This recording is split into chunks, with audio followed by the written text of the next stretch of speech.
বিশ্বাস যারা করবে এই দুনিয়ার কর্মক্ষেত্র বানাইয়া পরকালে যাদেরকে দেওয়া হবে আল্লাহ রাব্বুল আলামিন বলেন, মানুষেরা রে, আমি আল্লাহ দুইটা জিনিস জান্নাতে দিব।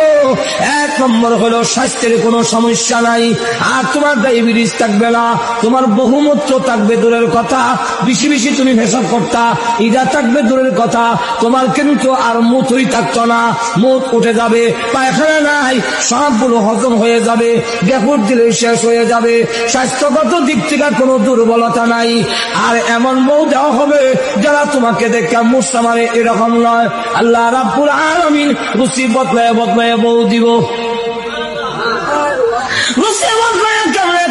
বাগানের ভিতরে যাবে, গিয়া দেখবে বড় আপেল গাছের মধ্যে লটকে রয়েছে, বড়ই হইল। আল্লাহর নবী বলেন এক একটা বড়ই বড় বড় মটকার মতো। মুহাদ্দিসিনে কেরাম বলেন ওই মটকা গুলো দুনিয়ার পাল্লা পাটকিরায় ওজন দিলে 12 মণ ওজনের হবে। এখন ওই জান্নাতের ভিতরে বড় বড় মটকা যদি হয় বড়ই, আপেল কত বড় হইব? ছোট না বড়? এমনি আপেলটা পেরে